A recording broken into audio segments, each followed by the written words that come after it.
Planning to sell your Dell Inspiron 7000 or simply want a fresh Windows installation? The step-by-step walkthrough demonstrates how to perform a complete factory reset while using the system's built-in recovery features. So this should hopefully be a pretty straightforward process, guys, and without further ado, let's go ahead and jump right into it. It's supposed to not delete your personal files.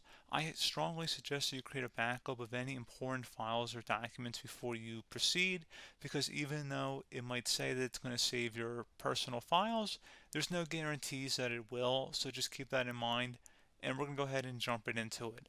So we're going to go ahead and start by right-clicking on the Windows Start menu, and we're going to select Settings.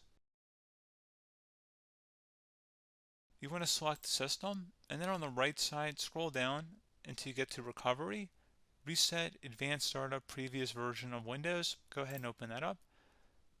So we're going to start by going underneath Recovery Options, reset this PC, choose to keep or remove your personal files, then reinstall Windows. Go ahead and select Reset PC. Underneath Choose an option, Keep My Files removes apps and settings but keeps your personal files. Now, like I said, there's no guarantee, but you still want to create a backup, but we are going to select that for today's tutorial here. And it's going to ask how would you like to reinstall Windows. I usually do a local reinstall, so that's what I'm going to select. And current settings is going to reinstall Windows from this device, and then we're going to select next again. This shouldn't take too long here, guys. And resetting will change settings back to their default, keep personal files, reinstall Windows from this device, remove all apps and programs, and you can also view what apps will be removed.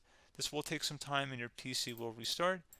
These are the apps that will be removed, so take note of that. So you're definitely going to have to reinstall some stuff once it's done. So it looks like I accidentally closed out of there, so I'm just going to go back to exactly where we were. And we're just going to go ahead and proceed with the reset here and select reset.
And there you go, guys. Should be simple as that. Go ahead and reinstall any of the applications that were removed. You can see a list of them by clicking on the link that's going to be on our desktop here.